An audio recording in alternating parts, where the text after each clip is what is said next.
Not one, not two, but three T20I matches. Welcome to Match Center Live. I'm Supriya Singh coming to you live from the DY Patil Stadium. And joining me is WV Raman. Thank you so much for being here, Raman. Now, this is a ground that is known for favoring chases, right? So we're moments away from the toss. Do you think it's a foregone conclusion that the winner of the toss is going to choose to bowl first?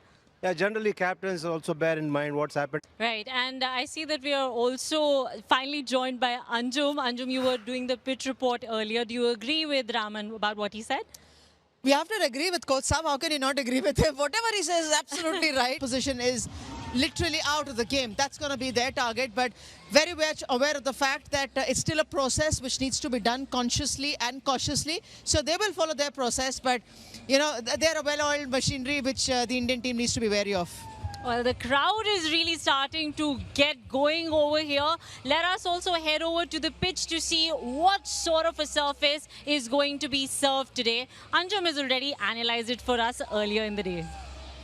Pitch report. Out. And that was the pitch report brought to you by Kajaria Tiles. Very important question there raised by Anjum. But before that, I'd like to welcome Mel. Mel, you're back here after your WPL stint. How is it? It's fantastic to be back here. As soon as you walk out onto DY, you get this sense that you actually almost want to pick up the gloves. Well, you know, you mentioned targeting boundaries. There's one player from India who's going to be targeting a lot of boundaries, Smriti Mandhana. She's actually on the verge of creating history because she's 2 runs away from making it to the... Is over the line. You feel very happy and proud that en route to that, I have reached a milestone as well. But reaching that milestone is gone the next day because the next day is already history. And you have to wake up to realize that I have to create another milestone. And for that, I need to contribute as well. For Smriti Mandhana, I'm sure she's aware of all these statistics and facts. But look, it's just a pathway. You keep walking, you keep scoring runs, you keep getting to milestones. But the bigger milestone is that beautiful trophy where Mel was standing next to.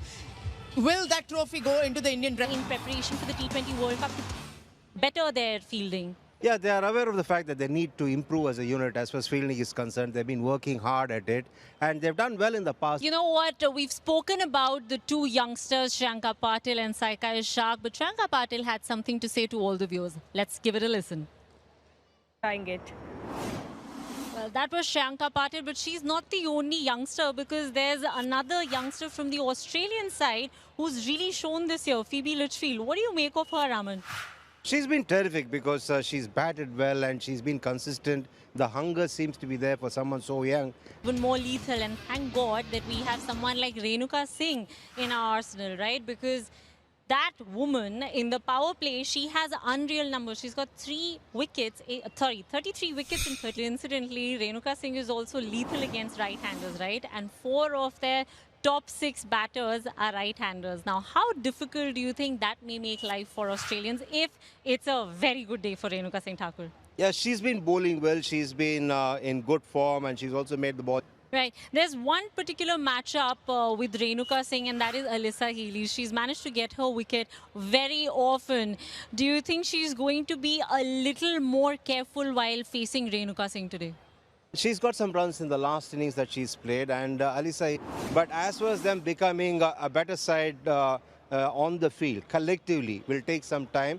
The fact that they've realized... Our very own number 7 from India. Welcome back to Match Center Live. I've got Anjum in the studio with me. Anjum, what do you have to say about the phenomenal fall of wickets we saw over there? I think it's a good bowling performance. It's a good fielding discussion that they might have had in the dressing room to actually put it there in practice. Right, and you mentioned the fielding. You know what, barring that one moment of confusion between Renuka and Jemmy. The very much effort in the field that we got to see from the Indian fielders, the energy has never been short of it. In the T20 format, Indian team has never been short of energy. But how do they translate this energy into bowling and batting is what we have to see. That's right. And now for the batting out comes Smriti Mandhana and Shafali, and they both have a pretty good record against Megan Schutt. They do have, but... to take the match home. And this makes it victory in the first of the 3 T20Is for Team India against Australia in this T20I series. Welcome back to Match Center Live. I'm Supriya with WV Raman. Raman, what do you have to say about that stellar opening partnership that we got to witness today? They were chasing a moderate total, to be honest, but what is important was that they got going. What probably makes it even more applause-worthy is the fact that it came against a side as strong as Australia. Yeah, it's all about mental side of things that we need to focus on, because let's... Yes, India do go 1-0 up, and the foundation of this victory was laid by excellent bowling and exceptional fielding. A word about Tita Sadhu, player of the match. I think there was no surprise over there, but the clinical way in which she bowled, she got 3 wickets in the power play itself. Youngster who really stood up for the Australian side when nobody else managed to play well. But Phoebe Litchfield played like this was a very easy track to play on. Yeah, I thought you were going to say Elise Perry. She'd love you calling her a youngster. It was a wonderful partnership, but Phoebe Litchfield just came out straight away and just picked up the form that she had in the one-day internationals as an opener now. So she's got a changing game plan now that she's batting in the middle order, but that's where she's come into this side for the Australians against the West Indies recently, where she got the equal fastest 50 against them off 18 deliveries. Straight away found the middle of the bat, found gaps perfectly, and this is what Elisa Healy was talking about with this team, is that because they bat so deep, they have the confidence that they expect now that if you err in your length and you get a little bit short, she can just pick you up and wallop you over the boundary line. One question, Mel. She's not like many other Australian batters who grip the bat very hard and go hard at the ball. And she has... As well. Well, that was Phoebe Litchfield, and she is getting, I think, more than her due share of assistance from Indian fielding, because her wicket's been spared once too often. Maybe it won't happen the next time. I'll take that opportunity to go for a short break, but on the other side, we'll continue to talk about the match, so stay tuned. A lot to go back and think about after this game. How do you think they can come back stronger? Yeah, I don't think they'll think about it too much at all, to be completely honest. And I don't say with any disrespect to the way in which India's played it off. 14 extras in that first over and just got things wrong, and then the Australians were all on the back foot. They pride themselves on being in a game where they just say, we're just going to hang in there and things will turn. But unfortunately tonight, the way in which the two openers played it just never turned for them.